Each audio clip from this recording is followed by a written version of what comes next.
Do you want to see how prepared I am? Yeah. Teapot. Oh, let's go. Some milk. Yes. And then I've got my favorite teacup, which is just nice and simple. Nice. What's your tea today? I just put in 2 bags of English breakfast, so Nice. we're going to be on a roll. I've Oh, that's got sick. green tea with lychee and ginger. Oh, damn. Yeah. Look at you, herbal boy. I know. I had a coffee this morning, so I'm like, I still got some coffee left, but I'm like, Yeah. I'm gonna be too buzzing. I've got a candle lit. Oh, sick. Oh, yeah. And Okay. yo, Welcome to episode got me 4. tea. Yeah, we are set. We have increased the vibes of the environment, which is good. We just wanted to start this episode by opening it up to the community and our listeners. We kind of want to propose to you the question that we have kind of been asking ourselves the last couple of weeks. With me, I kind of talked about how I've really been putting off dancing, and Adam talked about becoming or doing a meditation. So we wanted to open it up to you and kind of ask you, what is one thing that you aren't doing or telling someone something that you know you should be doing or telling someone? And we urge you to maybe face that and see if you can go and do that. And we would love to hear about it. Like even just setting an intention, like you want to be able to dunk or something. Like we would love to hear that, and maybe like we could if you wanted us to share in the episode, we could further push that out into the universe. So there's like a link in the description of every episode where you can send us a message, and we would love to hear from you. Or just DM us on Instagram. Yeah, of course. And we're always like open for a chat too. Like I don't know about you, um, but I've had some incredible chats already, and yeah, we're just so open to the idea of hearing about each other's souls and getting it out into the open and creating intentions and really pushing That's what that it's stuff out about, into the isn't it? universe. Like we just wanna meet, like-minded people, and we're not experts or know anything. We're just on Yep. this journey together, and we just wanna meet people that are also. We just wanna. I guess that is the goal, is just to motivate people to be on this. You know, you can call it what you want. For me, it is a spiritual journey, but you can call whatever you want. It's growth, or but if you want, it's that accountability too, isn't it? When you put it out there, so just send us a message. We don't have to share it. Just be between us, but face that fear. Yep, agreed. And start small, right? We start small and we grow big. Yeah. Face those big fears down the line. Get into a cold shower in the morning. Exactly. Man, it works. If you it's cool, right? can face, for me, because I don't like doing it. If you can face that in the morning, it's easier than to put my phone away. It's easier than to have a vulnerable conversation, isn't it? Like, one step at a time. You got to grow the muscle. Yep, exactly. And the cool thing about intentions as well is you don't even have to do it. No, you know what the I mean? universe does it for you. It does it for you. Like, I'm sure you like you didn't say that you wanted to do cold showers and then go straight into a cold shower, right? Like it. No, my intention was to face what I'm not willing to feel. Yeah, and that grew slowly, and then it. What's in the back of my head? It's like, what are you unwilling to feel? When I'm like in the morning, I'm like, oh, I don't want to be cold.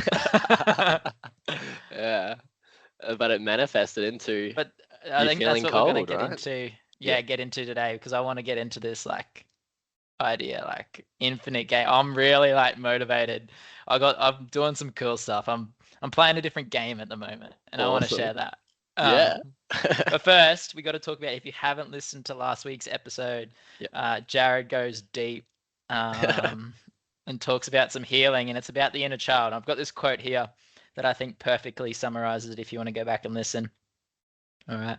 But if it is the soul's purpose to learn from experience and gain wisdom, but you stayed stuck in that particular emotion. You never turned your experience into a lesson.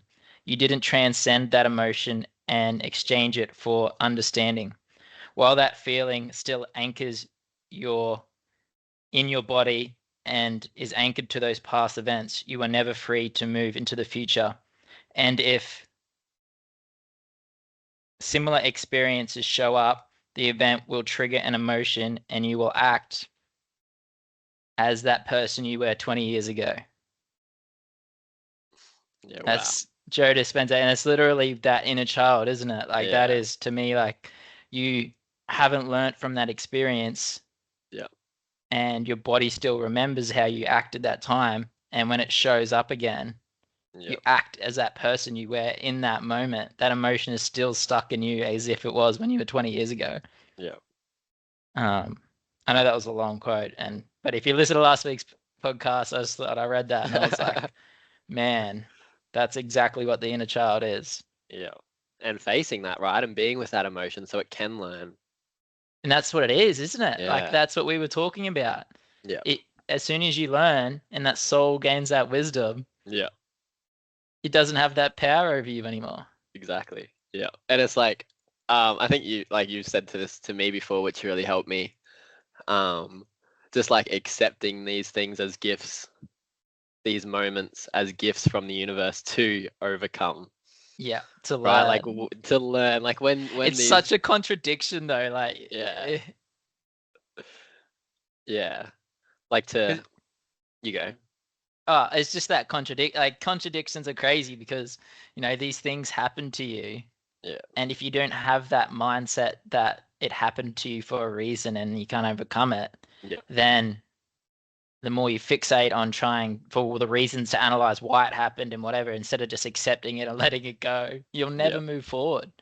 Yeah. And it's just this idea. It's as much you've just gotta. It is the willingness to, I guess, be open to learning and growing. That is what actually gets you over it. Yeah, literally. That's a transformation. All right, cool. So what's this week's podcast about? So there was a quote on our meditation app during the week that Adam sent to me, which we thought would be a good theme, and that is about the unlearning nature of, or just the desire to unlearn certain concepts that we have grown up to believe are true. Is that kind of on the mark there? The Great Unlearning. The Great Unlearning. We talked a little bit about like myths and stuff and, like things that we know. But I think the quote was, a scholar tries to learn something every day. A student of Buddhism tries to unlearn something daily. So I guess that's the theme. So like, what are we trying to unlearn? Yeah. And I got heaps of stuff here, but happy for you to start. Or yeah, I'd love to just the absolute contradiction of it, right? Like the unlearning that we have learnt our entire lives that more is better, right? And to learn more will make us more better at things and more liked. So I think it's a really, really powerful place to start, just that unlearning that more. I think I'm butchering it a bit here, but just like being able to, it feels like we're going backwards, right? Like by unlearning, like just the definition of the word unlearning really seriously feels like you're taking a step back. Like and I think the unlearning will help in seeing that taking that step back isn't a step back. Yeah, but it's also like the scariness. Like I've always loved this quote, like, what if I am not who I thought I was? Yeah. Like, it's that idea, because then I have to start again. Like, Yeah. what if we want to believe what we were told because that's what we've committed to for so long? Yeah.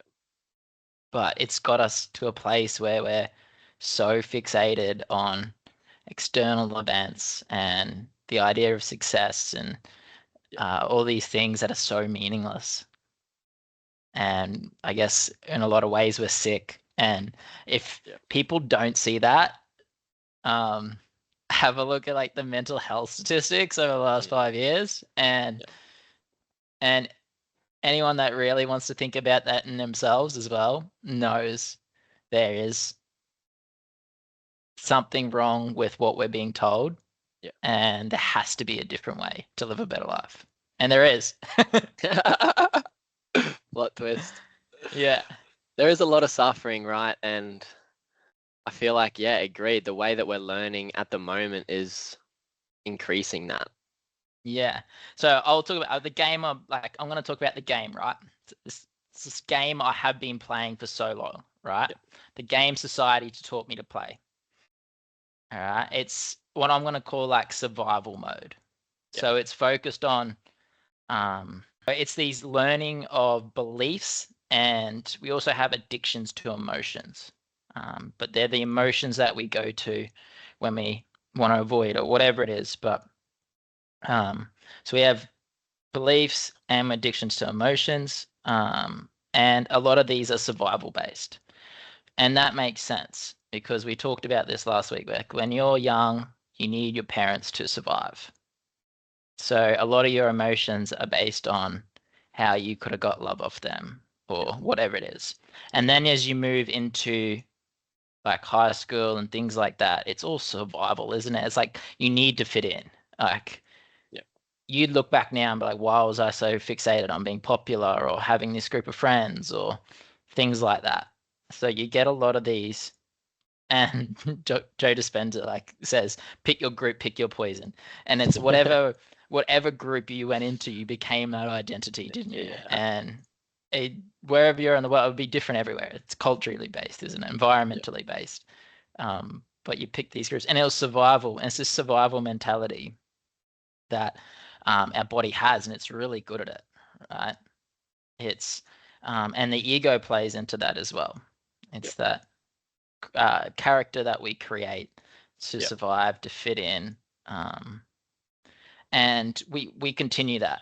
And I'm at a point now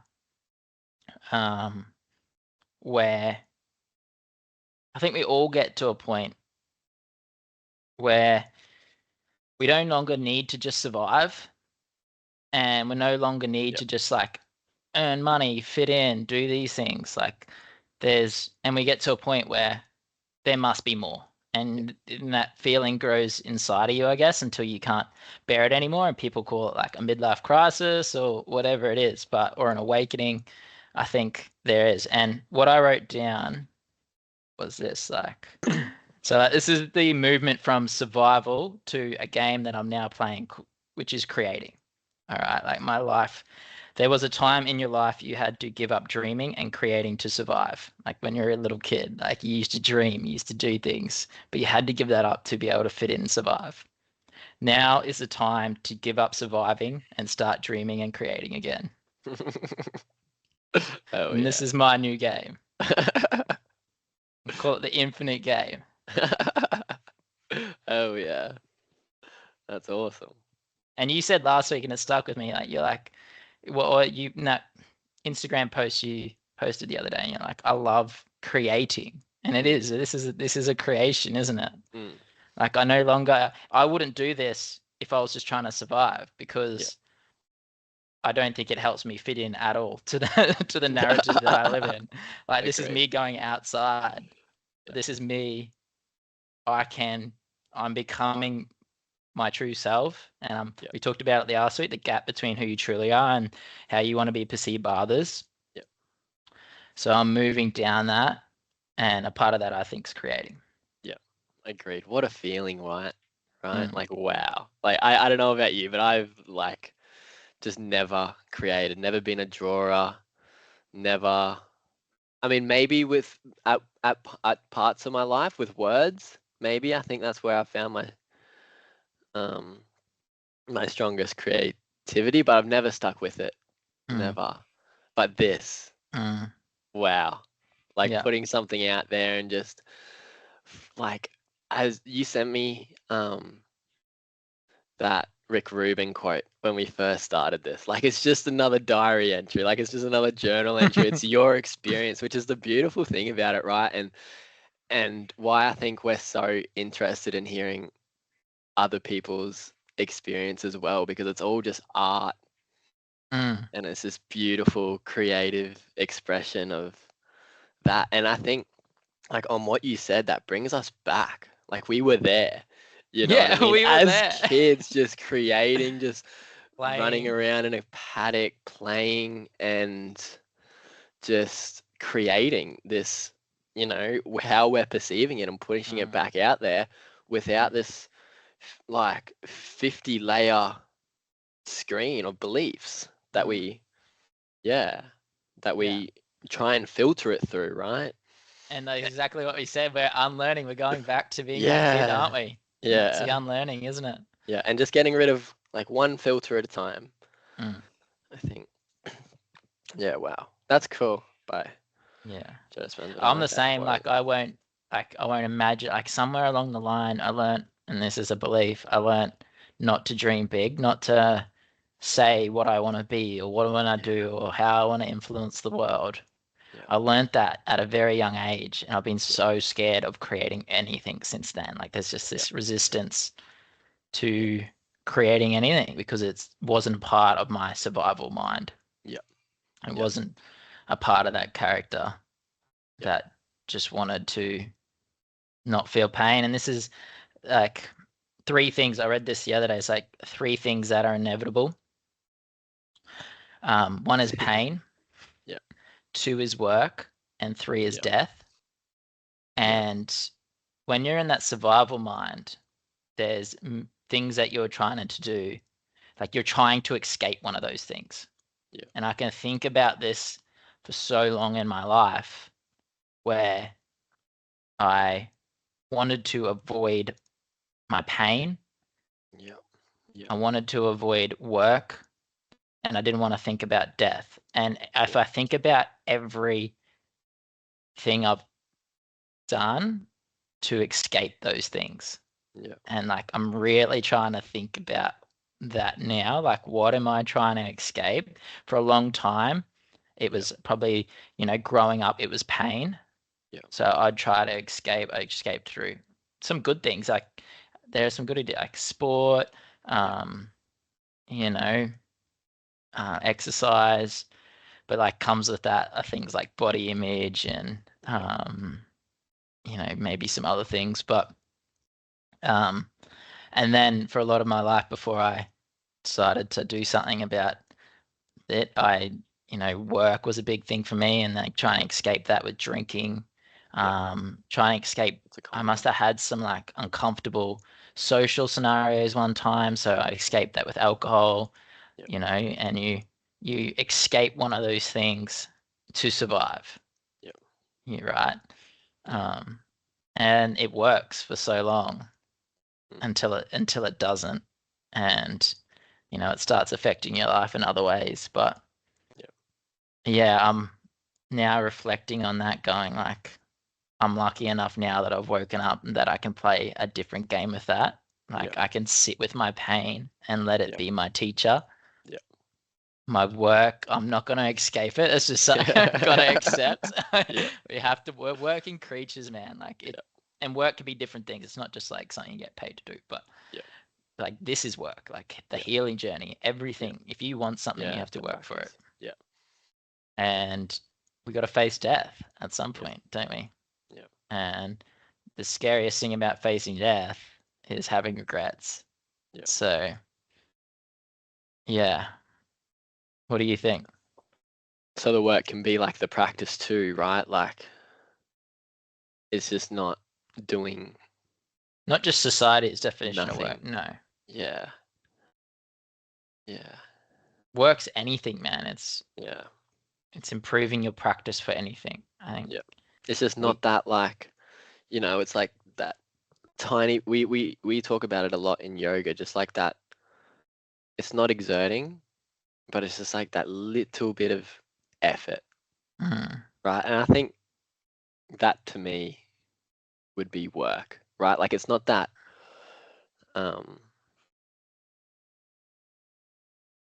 that overexerting, like gonna burn out and crash. Like that's not a necessity part of life, right? I think of just like that little bit of effort to get back to. Yeah. Well, it can be anything. Like it's, to put yourself in, to face your fear, to put yourself in vulnerable situations, it's just the idea of not avoiding, I guess. Yeah. And avoiding can be done through, people avoid their stuff through work. It's just the contradiction, isn't it? Yeah. That's just that definition of work playing up Yeah, there, right? it's wrong. It's more like if you want to manifest something, you've got to put the energy into manifesting that. Yeah. That's the way I see it anyway. Yeah. Is that definition of work. Like the idea that we're gonna be laying on a beach, retired, with no problems in the world, is just not true. Your pain, your worries, everything comes with you wherever you go. Yeah, exactly. You wouldn't even be able to do that, right? I know, but there is this perception, like, and that was me. Yeah. Like, I wanted to retire. When I retired early, then I'll be happy. It's that future projection over being somewhere completely safe with no worries in the world. You know what I mean? That's just never going to happen. There's going to be pain, and there's things we have to work for. Yeah. And I don't know, that just helped me to accept, I guess, things that I'm avoiding. Yeah. Yeah. Which is not what we want to do. No. Right. But what are you trying to unlearn, I guess, coming back to that? Yeah, so I wrote a few things this morning. So I think before we go into that, I've got a question for you. Yeah. So just on like the knowing of what to learn and what to unlearn, like how do you distinguish between what you want to keep and what you want to? Actually, I wrote on this. Perfect. I'd love to hear it. Yeah, I'll find it. I actually saw it today where I wrote. And it tells exactly, it's like a question I asked to know. It was me writing in my journal asking you. Yeah. So what things do I do to keep the perception alive? So like this is into regards to the perception of the character. So like this character I play, how I want others to perceive me. Yeah. So what things am I doing to keep that perception alive? Yeah. So like for me, I want Adam to be fit and healthy. Yeah. All right. So body image is a real big thing for me that I need to unlearn. Yeah. Like if I'm not, and it's that thing, if I'm not, a particular muscle or weight or whatever it is, if I don't think I look good, then I won't be loved. Yeah. And it all comes back to that. I won't be loved or I won't fit in. So like, we talked about crying, like crying used to equal death for me. It was like, that was my learned thing. Like crying equals death. I wrote that once. So I didn't cry, I want to be perceived as organized, prepared, clean. I need to be good. I need to be smart. I need to be perceived that way. So I need to, and like one of my biggest intentions that I write is letting go of the outcome. So letting go of the need to be perceived as good, just accepting and trusting that I am who I am. This is what it's meant to be. It's perfectly as it's meant to be. Like, fun, confident. So socially, I need to be outgoing when I'm out. I need to be like comfortable and not awkward. I need to be someone else. And then I need to have money and status and a good job and educated. I need to be smart. So class and status. So things around those type of things. So, it's that ego that I've created that I'm still clinging to. And there's still a lot of it I'm clinging to. Yeah. And this came to me yesterday in meditation because we talked about last week about like sitting with the pain Yeah. and then just like releasing it. I said that's been working for me. Mm. And now I'm just expecting that to work. You created a And I'm like, story around it. why can't I just let this out? Yeah. And then it occurred to me, I'm still holding on to so much of this character. Yeah. Yeah. You got to let all of it go. It's all or Yeah. nothing. You Yeah. can't hold on to any of it. Yeah. And it's even small things like watching the Lions play last night. Like this is Mm. just such a hold over me. Yeah. I've got to let it go. I'm so focused on that outcome. Yeah. You can't pick and choose. Yeah. If you want to be fully present and heal, in that moment, you have to let it all go. Yeah. All of it. All of it. And the Whatever ego's, you're attached to. yeah, agreed. And the ego is so smart. Like it can make you, like it sees it too, right? Like we talk about last week when your inner child sees maybe these emotions comes up and tells you to stop. Like Mm, it's not just you becoming conscious or right, like it's not even just like you becoming conscious that you want to let these things go, right? So is the ego. Like the ego is also becoming aware that it's trying to let mm, itself go. mm, And it I don't know about you, but for me that's super hard. So if I can feel myself like experience a rush of emotions or something, I'll see myself, or the ego will see myself experiencing a rush of emotions and like create a story around it, and it goes. mm. Is that similar to what you felt? Like what you 100%, man. Yeah. It wears a million disguises. It Yeah. will, and we've talked about this before, like it will come in subtleties and then it Yeah. will, then it'll slowly take over, won't it? Yeah. And bang, straight back into those old, Yeah. like even this morning I had an amazing meditation Yeah. and then I had a interaction with Loz and then it's constantly goes, oh, like even though I'm safe and comfortable and she accepts me in that Mm. moment, my brain goes, "Oh, who was I who I wanted her to perceive me as?" Straight away. Yeah. Yeah. Like, because it's just that Yeah. threat, Yeah. survival mode. Yeah. It's that learning, isn't it? And that comes in so many different disguises. Yeah. And you feel that your mind feels your ego, your inner child, any of it. If it just feels a little bit a sense of threat, it will just go bang into survival mode Yeah. We without, need to be loved here. We need to yeah, and it filter will what we're cling saying to and stay to that survival mode yeah. until you fully let go of all of it. Yeah. And there's so many hidden parts that you don't realize. Yeah. And I've been thinking about what you said the other week, like the goal of meditation. And that's one of those Mm. disguises, isn't it? Mm. Yeah. You've really got to sit with, you got to let go of time. Yeah. You can't think that there's an end to Yeah. any of it. Yeah. It's just here. Mm. I like that. I like that a lot. So I think what I got out from that is that you distinguish between the two by maybe asking yourself the question, is this, am I doing this to help me fit into the pack, or am I doing this for myself? Yeah. And my words at the moment are survival or creation. Am Yeah, I that's creating beautiful. Yeah. am I creating this person I want to be, or am I in survival mode? And don't get me wrong, man, I feel so much love for that survival side of me. Yeah. Like it kept me Yep. safe. Yep. Like, and it's a stress response, Yep. it's triggered in the body. Yep. And Joe Dispenza talks about the big three, um, that keep you in that survival mode. And the one is your health of the body, Yep. and that's your survival mode trying to protect you. Is your body safe? Yep. The environment. Do I need to escape this environment? Is there something that's happened in the past that's triggered, that inner child or a part Yep. of you? Is there any tiny little threat in the environment? Yep. And time, Yep.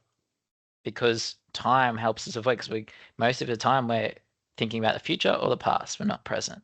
Yeah. So he calls them the big three things that will keep you in that stress response, which is thinking about future or past events that had happened, looking for threats in the environment, or if the body is somehow in danger. And there's just so many false alarms. You know what I mean? We're not really constantly in danger, are we? Yeah. No. But that's just that initiated stress response, and it's probably different for everyone. You know, like some people are a lot more highly stressed than others, and it's genetics. And you know, and that's the cool thing about this too, is you can actually change how your genetic code sees the world, like, and then create new neural pathways and create how your genetics interact with the environment. Yeah. Yeah, that's awesome. I called you up. I think I kind of really think helped us. Like we started having these conversations on like the weekend, right? Like calling and stuff. And I had this moment during meditation, when it was a few months ago, and like I was a bit down and stuff. And then I talked to you about it. Like I was just like, wow. And I think it brought us together. But I'd like to share because I think that has something to do with like why. Sharing is just like, I don't know, like I don't know what it is, but as soon as someone shares with me, like, and you're very good at this, and it's a vulnerable thing to do, it's just like something happens, man. I just feel so alive and just like loving. That's awesome. Well, you created that space, so I'm very grateful for that too. But I don't know if you remember it, but it was like I was really going through like a why am I here kind of phase. And yeah, I was just like, why can I breathe right now? And I'm in this moment. Like there has to be some importance to that. And I came up with one, or the ego came up with one. So yeah, why am I here? Nature/universe has put a consciousness into this body. This consciousness is connected to the universe and wants to, as all things in nature, improve and grow. My mind has gained many evolutionary traits over the course of its million-year life, some of which are not necessary, beneficial anymore. I am here to heal these traits, heal the mind so nature can continue to grow.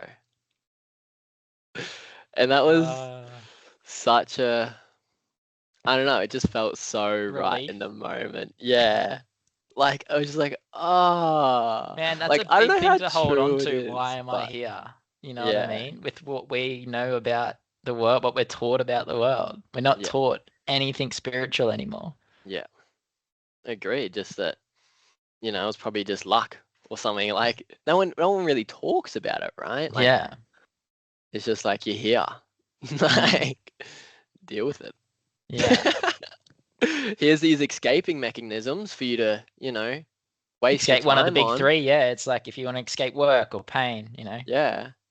Here's some 7-second videos for you to watch. But it's not even that. What we're really taught in society is you escape through alcohol or addictions to TV, whatever it is. You're gonna be addicted to anything. It's just all escape. From one of the big three, like. I don't know. That's what it is like to me, and like since I'm playing this new game, like creation versus survival, I'm allowing myself to dream again, to imagine. That's awesome. And it's beautiful. So like now when I have like this morning I had like a meditation. I just started like imagining and dreaming, which I don't usually let myself do. And I was just like, I was walking around the garden like following a butterfly, and Loz just caught me and she's like, wait. I didn't even realize like I was just in this world, man. I'm just in the sun, nature, and I'm like dreaming. And it's like for me it's like the spiritual movement. Yeah. Like that's my purpose. Yeah. Is to share my journey and hope others maybe come along. Yeah, and sharing this creativeness, right? Yeah. I don't know. And I was just thinking, I'm like imagining like building this like retreat. Yeah. Like building like buying this block of land and like building it with my bare hands and just like being out in nature. Awesome. And just holding this place where people can come and learn. Yeah. And that's the thing, it's not about like being a teacher or like anything. It's like I'm on this journey. And that's what being vulnerable is sharing all that so other people can then come and share that too. Yeah, and be open to it, right? Yeah. Do you feel like it's growing? Like that imagination, that creativity In is me? getting stronger? Yeah. Yeah. And like you said the other week, it starts the little things. Yeah. Like now I'm having that cold shower in the morning. I'm turning my phone off each night at 6 o'clock. Mm. And that's really hard. And I feel like you're doing a lot of the podcast stuff because I just can't engage with that because Yeah. if I do, I obsess Yeah. and I fixate Yeah. over stats and Yeah. everything. Like I can get it done. Like I could go deep Yeah. and like fixate and like make all this stuff but Yeah. it's not part of the game I want to play at the moment. Exactly. Yeah, agree. Yeah. No, And agree. so because I'm on a computer all day, I'm trying to just like fully disconnect. Mm. And it's creating more moments. Like, I don't know, like I've always thought I've had social anxiety, right? Mm. Mm. But all it is just an unwillingness to feel Yeah. uncomfortable. Yeah. Yeah. Like, I'm allowed to be awkward. Who cares? Like, Yeah. and Agree. I now have, because of my focus, I now have more space to sit. Like, I have a little bit of consciousness Mm. between the survival and creating modes because like that survival mode's still there most of the day. Yeah. I'm still in like a high stress, like energy frequency. And then when like that survival mode's triggered, like the other Mm. day I was in like a group supervision and like it's a social setting and like putting myself out there with like presenting something. Mm. And I got someone like no one said anything negative, but it was just like I felt like a bit of imposter syndrome and Yeah. like usually I would just like retreat and Yeah. it didn't feel nice. It felt like rejection, even though there wasn't any rejection and I was safe. Yeah. It was just I'm used to avoiding those situations. Yeah. Like I'm not used to be putting myself out there. Yeah. And yeah, I sat with it Mm. and then I you know, like we said before, like what was the learning? Where did that emotion come from? What was the Yeah. learning? And it's just facing fear is just sitting with an uncomfortable feeling, isn't it? Yeah. Yeah. Yeah. And so And I'm just realizing that you're just putting past experiences on the situation, right? exactly. Yeah. And none of it really matters. Yeah.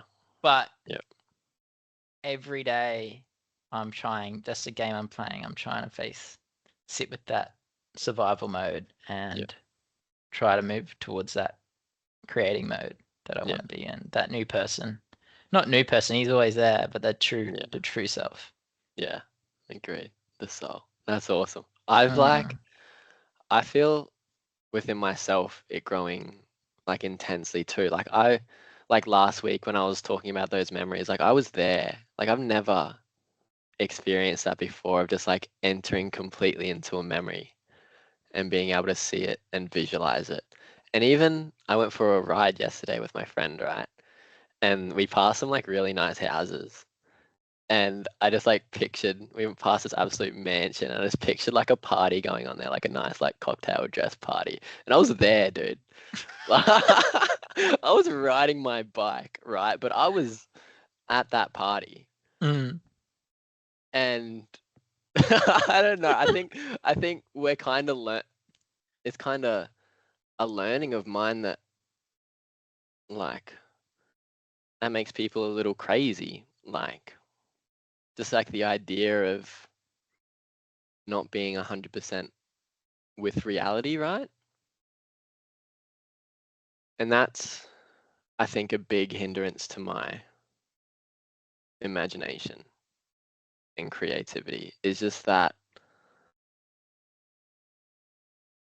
idea that ideas can be perceived as kind of too out there, or too crazy, or he's lost the plot. Stay in your narrow box that we put you in. Right? Oh, yeah, yeah, It's scary though for people, right? yeah, Again, what if you're not who you thought you were?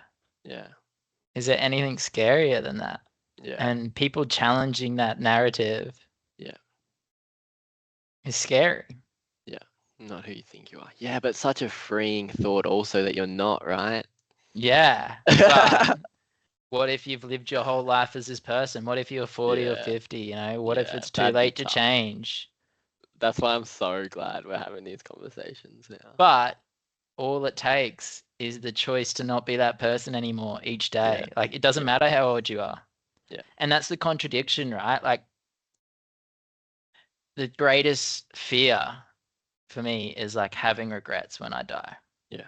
Yeah. Right. Yeah. But staying, not having that imagination, not freeing myself, like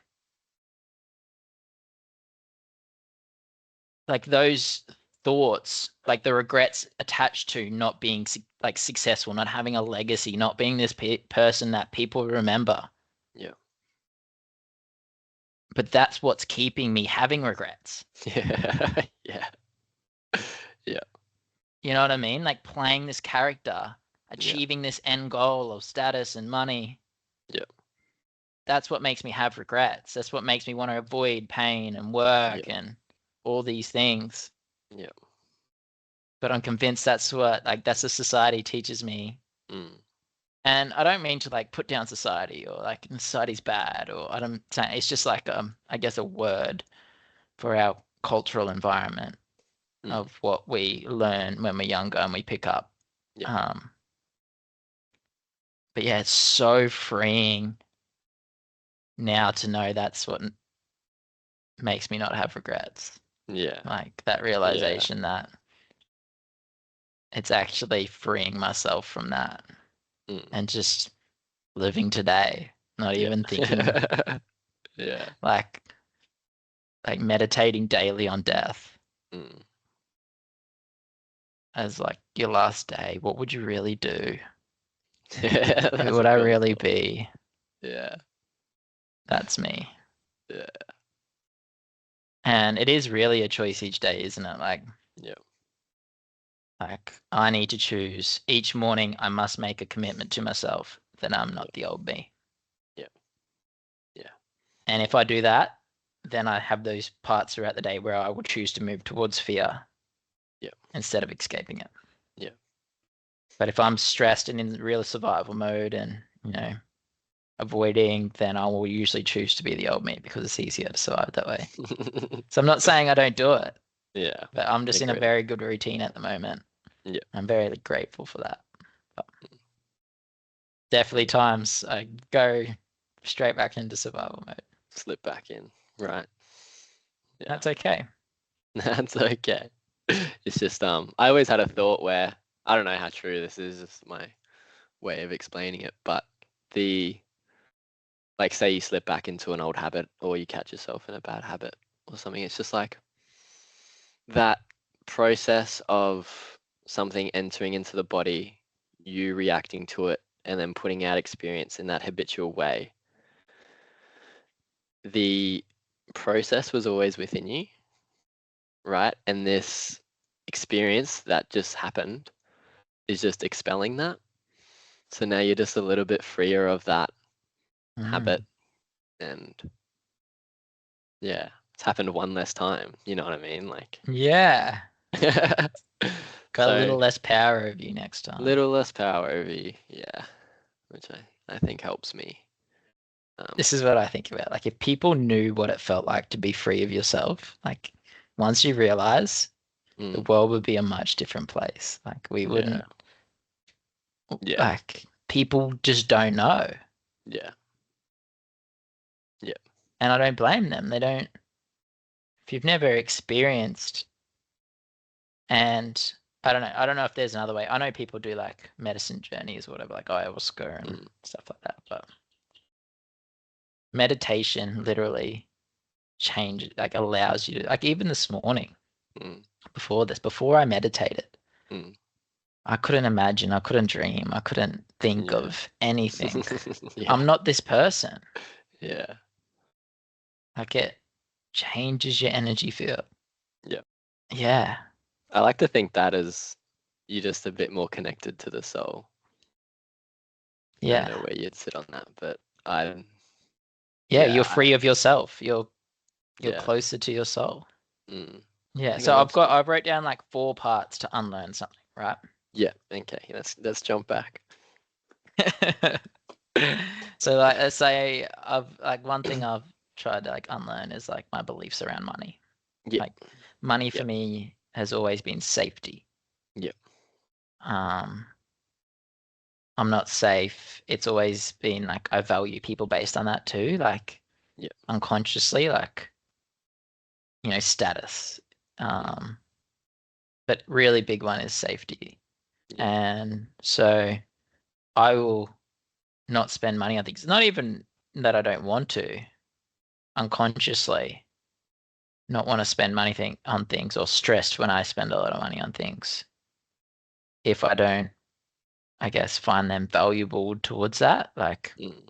and so it's been a real big journey of like unlearning those habitual patterns and behaviors and stresses and triggers Yeah. with money. Mm. Um, but it's also been like those things have made me now like in a very safe place, like so very grateful for the place I'm in because of that. But it also, before I started unlearning this, it like, yeah, it definitely made my life not as abundant and, it brings stress into situations where there was no need for it. So 4 parts. First is to be aware or observe. So I guess observing is a skill I think that we need to learn, and it's over time. Like I do when I'm definitely in survival mode each day, like or really stressed, I'll just do an observation. So I'll just like close my eyes and just do like 5 things that I um see. You can do it with the eyes open, like that. I'd look around the room or something. Like you look around a room you've been in for your whole life, you'll find things that you've never seen before. How crazy is that? Crazy. So like 5 things you see, Yeah. 4 things you hear. I love close my eyes and doing the hearing one. It's just like, Yeah. what can I hear? And just really going into just Yeah. hearing. Mm. 3 things I can feel, Yeah. whether that be like energy in the body, touching my arm, touching a chair, or like a cool air blowing against me, whatever it is. 2 things I can taste, and 1 thing I can smell. Yeah. And it just brings you back, like, and then it's that witness idea of the mind too, hey, like you're witnessing. If you're aware of your environment, then you can witness. You have more ability to witness your thoughts as well, and Yeah. that's what the There's a bit of observing is. space between it, right? Like you're not being controlled by it. You can just see it. Yeah, you're not living in your mind Yeah. because you're in the real world, aren't you? Yeah. Because you're coming in there, like, so if you're ever having like strong spirals, such Yeah. a simple technique, Yeah. but it works. Like it will just relax you Yeah. because you're not spiraling Yeah. when you're doing that. Mm. And you can write them down. Observing, but yeah, so the first step, you've got to be aware of your thought patterns when that trigger happens. Mm. So like when that unhelpful behavior or event is triggered, what thought patterns bring you into that? Yeah. And you gotta know, what triggers that. So it's Yeah. like being aware of those. Second is setting the Mm. intention. Um, and for me, I usually set intentions of emotions. So like I'll write the intention, but say what the emotion is going to be. So like for me, I wrote like some for the year, and it was like letting go of the outcome Yeah. and focusing on, being present in my true self in the moment. And um, I guess that's for me the big emotion there. The reminder is trust. Yeah. Like my intention is to trust that whatever happens, happens, and just focus on. Because if I'm not trusting, I'm focusing on the outcome, and I Yeah. need that outcome to be perfect. I need to be good. Yeah. So that's the intention, and that's the reminder of when I observe those patterns. That's what I remind myself with. Yeah. And then 3 is to face the fear. Mm. So like if you're avoiding, like putting yourself in those situations, because they're going to happen. And then being observing and using your intention when they come. It's like a muscle, you know, and the more you do it, less it has with you. And then sit with it in those moments. So like that rain technique I use, like recognize what the emotion is, accept that you're feeling this way, investigate where it is in the body, and then nurture it like a little kid, look after it.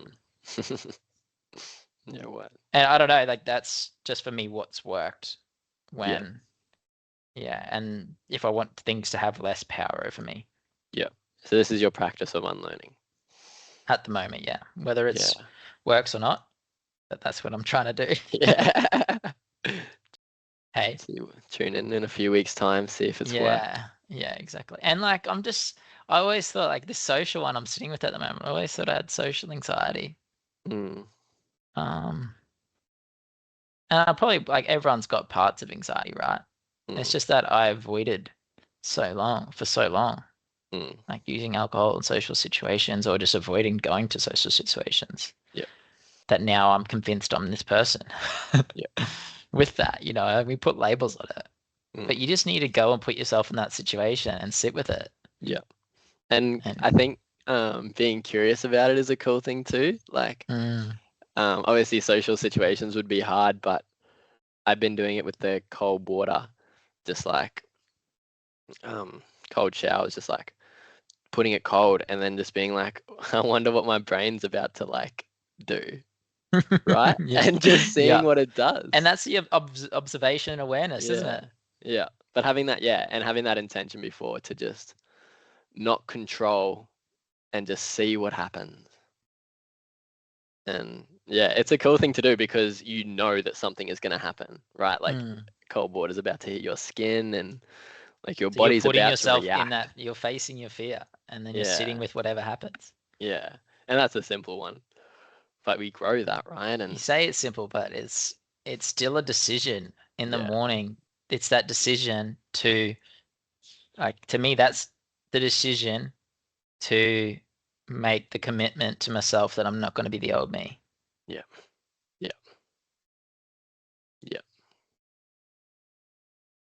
And I know that seems like it might be simple, but it sets my day up.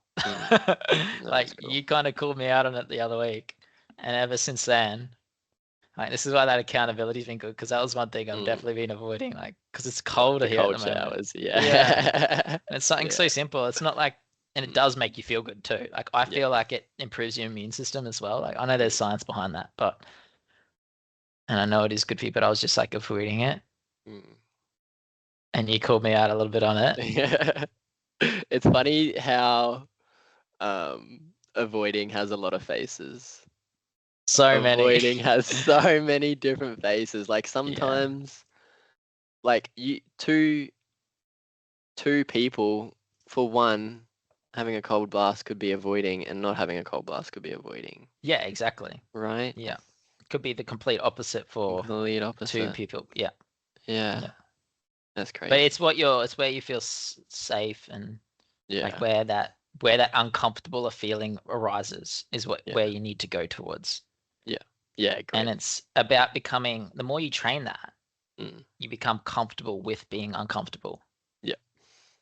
And that's your guide, isn't it? It's your teacher. It's like, where do I feel uncomfortable? What am I not willing to feel? What am I not willing to feel? And you need, I think.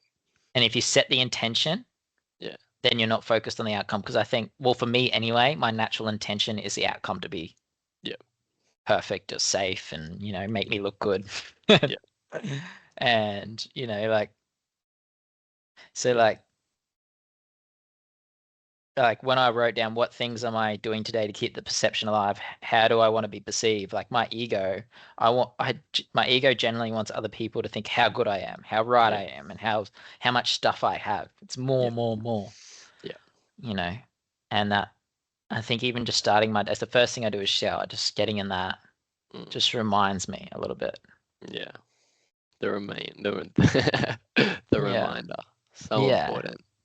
Starting your day. And David G says that, like, just cultivating a little bit of stillness at the start of your day, just so you get that, you know, it's from where you're coming from, that just that little bit of stillness, and it just creates a little bit of space between you and your thoughts, and then that creates a little bit of space for others to connect. And yeah, I think that's a really beautiful thing. I've got a few things that I'm trying, what I would like to unlearn. Perfect. I can't say that I've actively been doing it yet, but I think trying your practice could be very cool. It's okay not to be liked. Oh fuck. I care so much, like Yep. so much. Move towards it. Yeah. Agreed. But the funny thing with that is the thought that we can actually control. Yeah. And to be truly illusion, like right? liked or loved. And the contradiction is the more you're yourself, probably the more people relax and like you. Like you, exactly. The more you take off that mask. Yeah. Reduce those filters. Yeah, agreed. Don't want to think about it. I could see your tension rise when you said that, like the uncomfortableness. Yeah. It shows though. That's big unlearning, isn't it, man? I think everyone can sit with that. Like Yeah. That's a big one. That is a big one. Don't show too much emotion. So you want to show more emotion? Yeah. I think there's a big link in my understanding between showing emotions and like an instability, which I think just isn't helpful at all. What do you mean by instability? I mean like this person's not very stable, like they're in control by their emotions. You want to be perceived as in control of my emotions, yeah. Yeah. So I think in my understanding of stability or calmness or peace, it's an ability to control your emotions. Yeah. And do you know, this is funny. I've been thinking about this because that learning growing up came from, because I've been thinking about crying. Like, why are we shunning people crying, right? Because it makes other people uncomfortable. Yeah. Right. So we were learnt not to be emotional because it made them feel, like, so like we affected their worldview of how you should be growing up. So like, it's an attack, right? Yeah, like you can think back to a baby crying. That's annoying. I don't want you to be annoying. You know what I mean? I don't want you to ruin. I want you to fit into my worldview. And we do this unconsciously. Like we all do this. We don't want to see someone like I don't want to see someone get hurt because then maybe I have to take them to the hospital. It's a hindrance on my day. Yeah. You know what I mean? I don't want someone to cry because then I have to deal with it. Yeah. Like so we try to shun these things. Like it's but that was my thought when I've been thinking about like because I've been trying to get down to crying must be an evolutionary response. Yeah. Like what was its purpose? Like as a baby, it's obviously to alert that you need something, but it must have a physiological purpose inside of us. Billions of years of evolution. Yeah. Yeah. Well, Bill Bryson explained that when animals go through trauma, they shake and do all that. They have like a physical response to, and we often don't. Yeah. And we keep that trap, don't we? Like, and like it said before, like if you keep that energy trapped, then when that's triggered again, you'll act like that little kid. Yeah. But it's funny because I think about this. Anger is just as emotion as sadness, right? Yeah. They're both emotions. But anger is so accepted in our society. Like I think of some of the most, those people that are so like, against crying or like, like those manly behaviors. Anger is as much a release as that. I would say crying is a lot better of an emotion to release. You know what I mean? Like, I don't know. Like, yeah, it's just socially acceptable more to be angry. Yeah. I like the like you feel like a hassle to express these emotions, right? Like the hospital thing, like I would feel like a burden, or which is just like I'm sure you've been in environments before where just like everyone is just so happy to help each other. Yeah. And that, yeah, is a beautiful environment to be in, because there's just no hassle, and everyone can help each other, and it's like people thrive off helping each other, right? Like I know I feel good, like and that's another contradiction, right? Like when I do help enjoy that helping person. people, Yeah. like please be a hassle, right? Like it's the same, man. Like, so in my job, when people have those big emotions, it's more work for me, right? And a lot of paperwork. Yeah. And it's like, like my survival brain's like, oh no, I don't want to have to do that. Like, but then I'm in that and I like deal with that situation. I just feel like, I feel good, man. Like I just helped a soul. Yeah. Like that's what I want to do. Yeah. Like I wrote down the other day, like I love my job because I genuinely get to care. But there's a part of me that also wants to like, not because I learned not to be the hassle. I don't want other people to hassle. Like that's that. Yeah.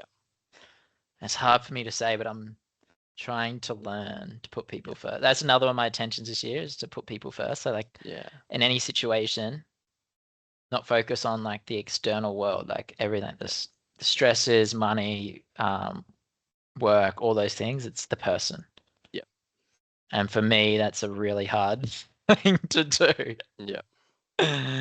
Because I want to be more like that too. I want to be that person that, cares and offers help and doesn't worry about the rest of it. Yeah. Yeah, agreed. Yeah. That's so But there's twofold. just so many societal creations like money and things like that when these hassles come up, there's stresses, isn't there? Like, so that's what we think too, like survival first for ourselves. Yeah.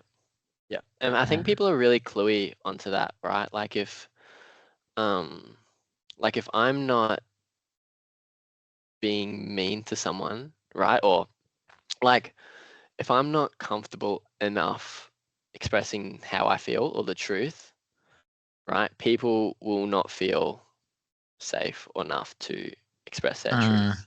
Right? Like 100%. it's like yeah. I don't It's know how to explain it. vulnerability. Like like teasing or something, right? Like when people, because I know I do this like a lot. Like I'm so scared to playfully tease someone because if they did it back, like That would holy, trigger. yeah. Yeah. But 9-year-old Jarrod would come out. yeah, proper. But I mean, like that's also a beautiful thing to know that we can work on that, and that's the play, and that's really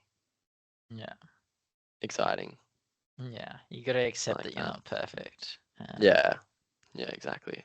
We're all just on this healing journey together. Yeah. You know what I mean? And that's and like that's forgiveness, isn't it? And like I can forgive other people, but usually the hardest person to forgive is yourself. Yeah. And I don't know, I think that's a powerful emotion for me, is accepting all those things I've done. Yeah. But it's also just a letting go of fixating on things that I think I have control over. Yeah. And it's just a relief from that as well. And sitting with that. Yeah, agreed. But yeah, like back to creating and survival, it's like the quote was it is the time to create. Creating breaks bonds with the survival mode. So like creation can only happen in the here and now, and the survival mode can only happen in the past, the future, or the external material world. Yeah. So like it's really if you really want to get away from that survival mode, you got to lean into creation. Yeah. And I think that's what we're doing, which is helping me a lot. It's just funny, like it's this practice and this creation. That's because I don't know, I've gotten real deep into this stuff before, but never really had someone to keep me accountable, or it was just me and my journal and my meditation. Yeah. And so it's so easy to get caught up in that other world. Yeah. And it's hard because I've known so much of this stuff for so long, and it's just coming back now. Yeah. The And reminder. I'm learning it again. Yeah. I feel like I'm just learning it again, like each day. Yeah. I'm a beginner. I'm just, you know, but I'm extremely grateful. So thank you. Oh yeah, me too. How cool. I like that. I like that quote because it seriously, like, can you say it again, please? The time to create. Yeah. Yeah, so if it's the time to create, creating is what breaks the bonds with your survival. Creation can only happen in the here and now. So that just like seriously sounds like when you're in your mind versus when you're in your body. The present moment, right? 100%. Like Yeah. when you're in that mind state, you're always one step away, right? Like you're always judging it, you're always finding it. But when you're seriously in it, that's when that creation happens. And that's really cool. Because yeah, it's like yeah, I think that's where feels the right place to go. Like even now, I don't when we do these, I couldn't care about time. Like I'm not concerned about how people perceive me. I'm not worried about work tomorrow. I'm not worrying about mowing my lawn or cleaning my house, you know, when And we're that's how you know, creating. right? And that's I think that's how you just know that it's the right, and that's the knowing, like just the Well, when you're here, you can't be there. You know what I mean? And when you're there, you can't be here. Yeah. But we're there most of the time. We can never be here. And I think meditation for me is even just a type of creation. So I've had that, but I haven't had it in the rest of my life. Yeah. Just one final one, like on meditation and that creation, like so like meditation, you become nobody, no thing outside of time.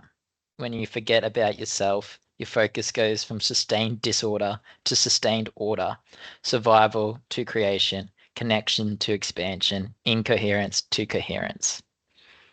And it's your whole body, man. Like you want to hear if you're sick or sore or anything, like your body's just not in coherence. And your mind is what operates your nervous system. Like it operates all the parts of your body.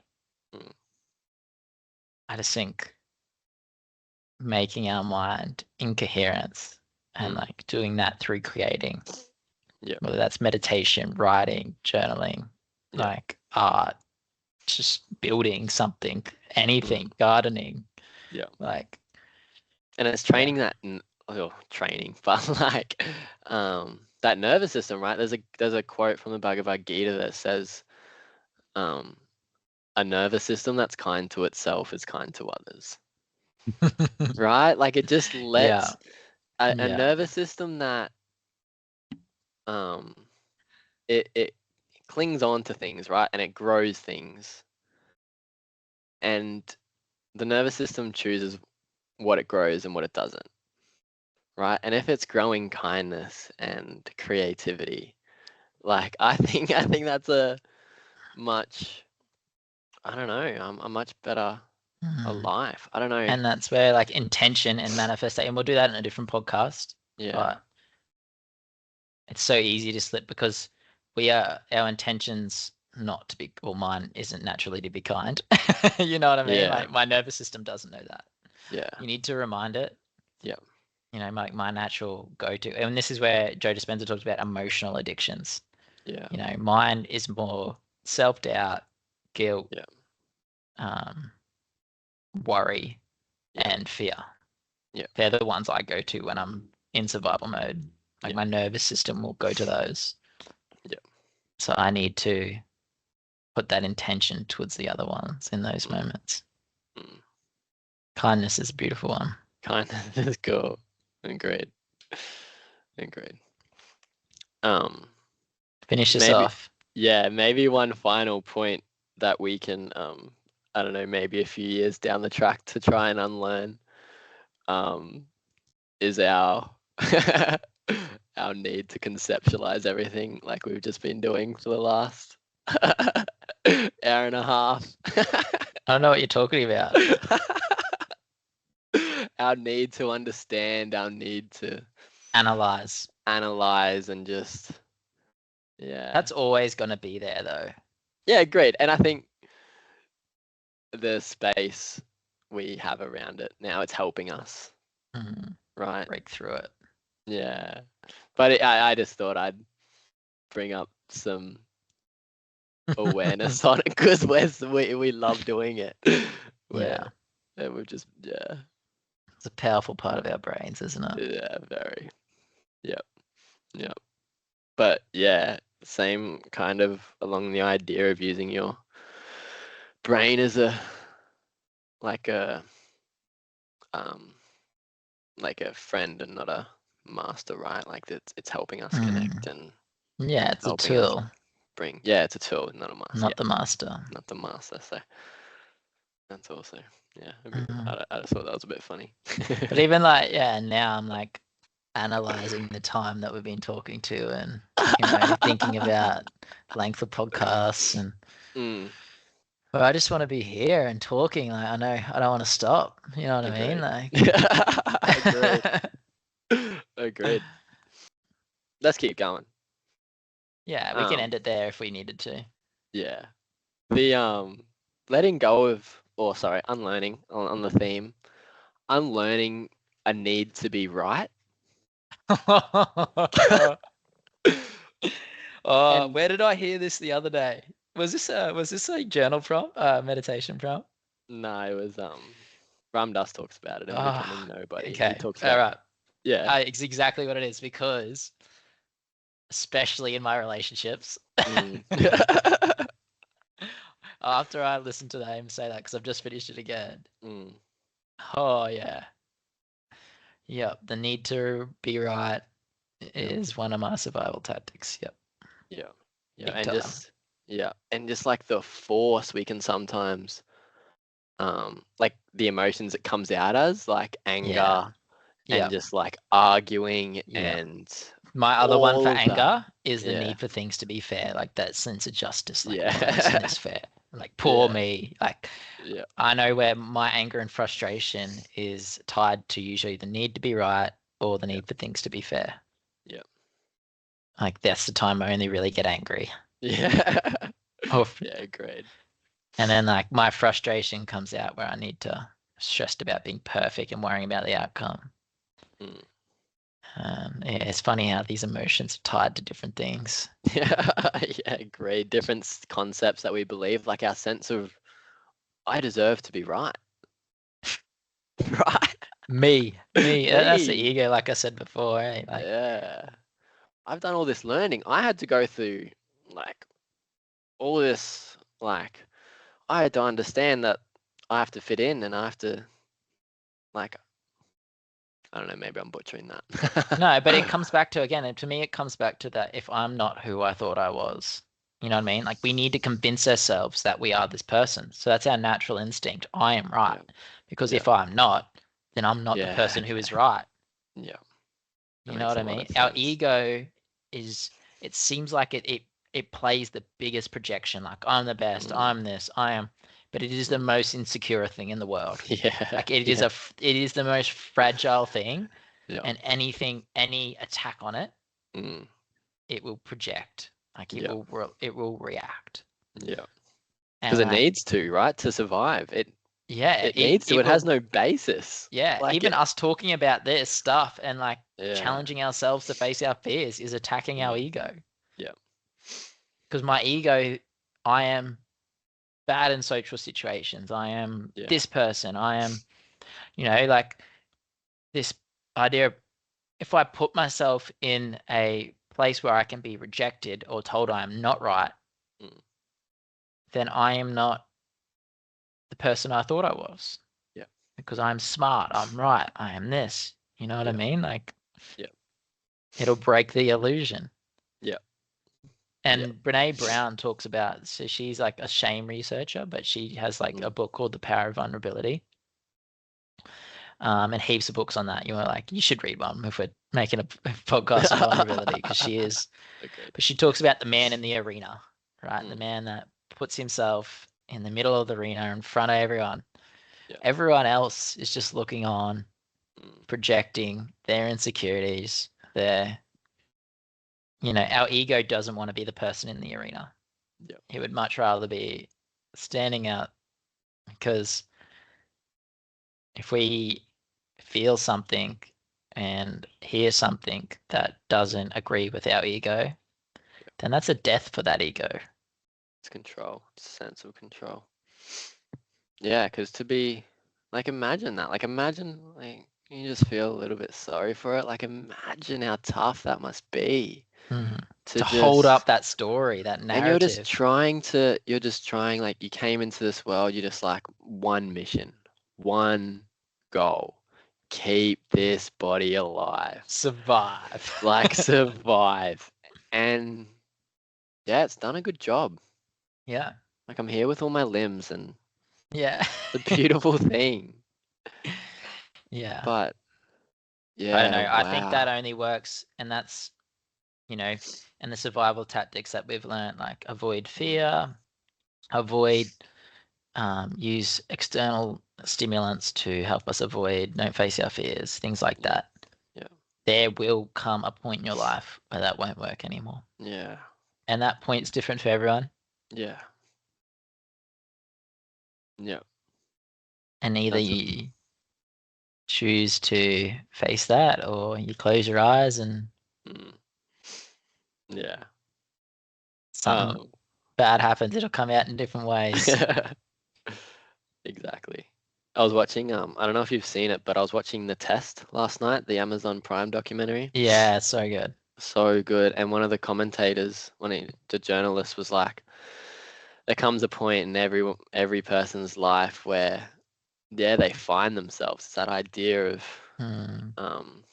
finally being true to the soul. And yeah, he was talking about that remember when Mitch Marsh was like, all of Australia just hates me. Like, I just hope I'm going to keep trying and try and make them love me one day. And then he comes out and smacks that 100 against England and everyone loves him. And he's like, yeah, he found it.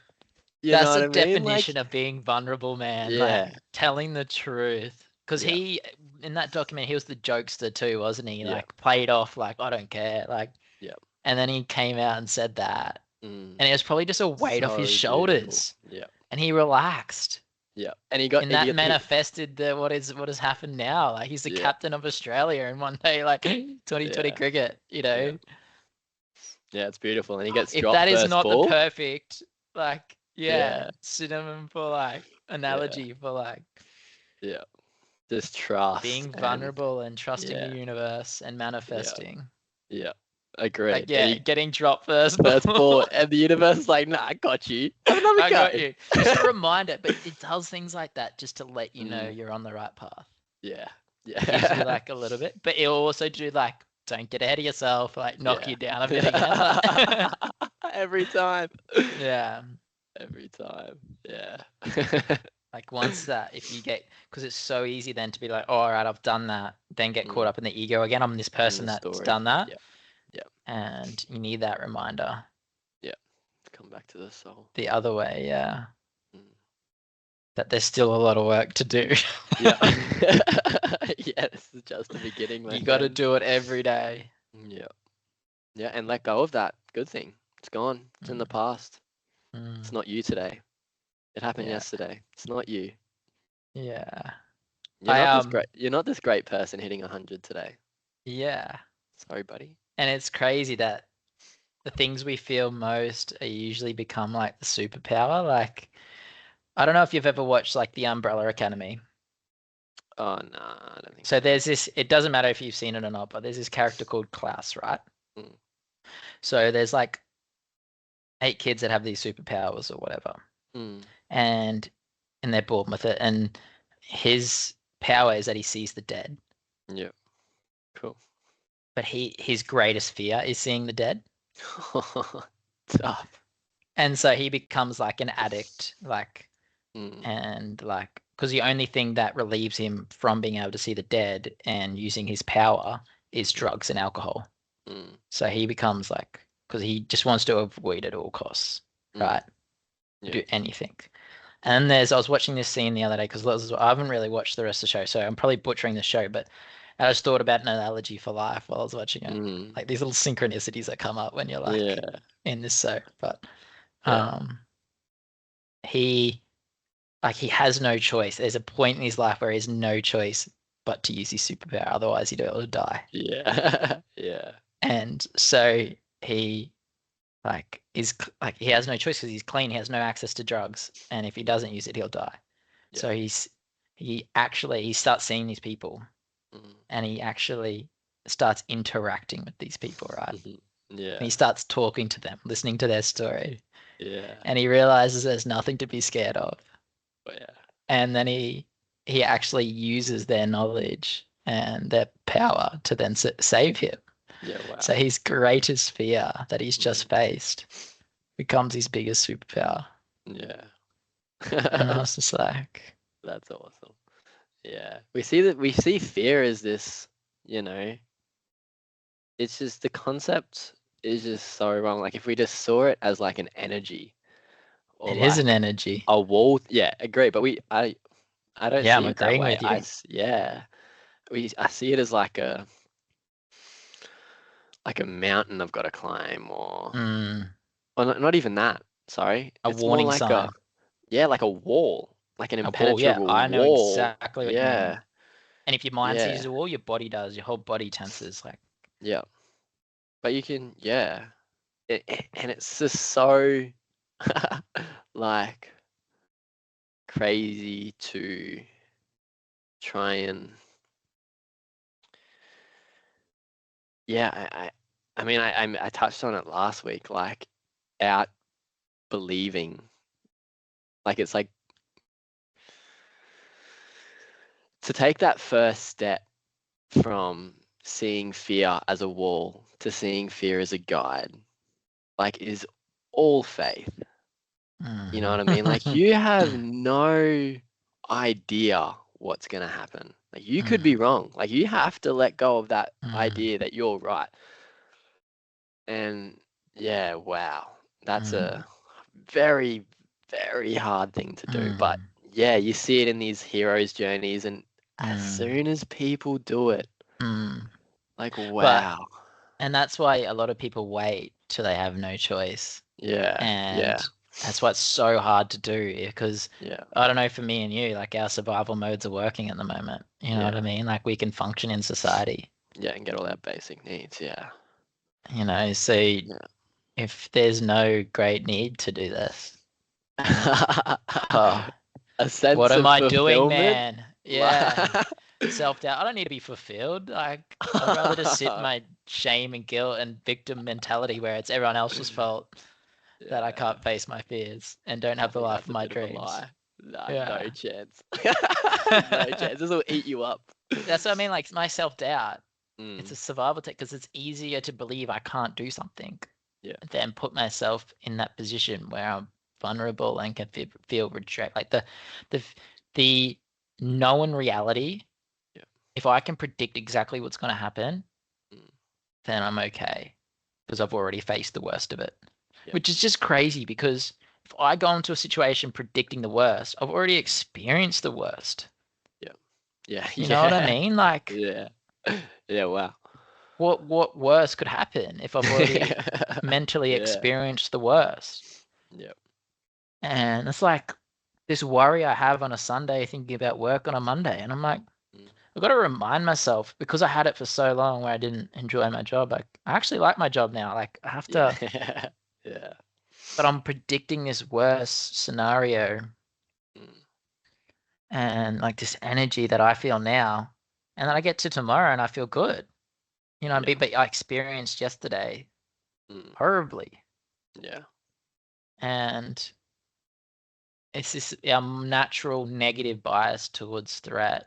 Yeah. And you got to sit, and it's not like something that you can just get rid of, is it? And that's why you got to choose every single day, and it's work.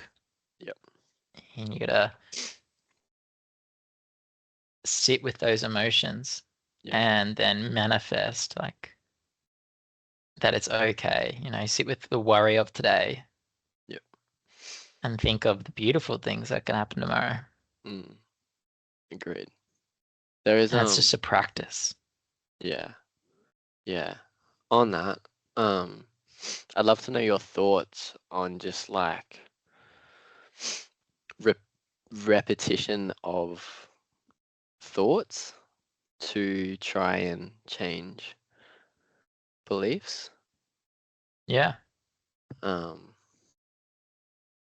I've got like a little like philosophy thing that I made, and my phone vibrates 5 times a day, and it's the only time it vibrates. The other times it's on D&D. But when it vibrates, I say that philosophy in my head.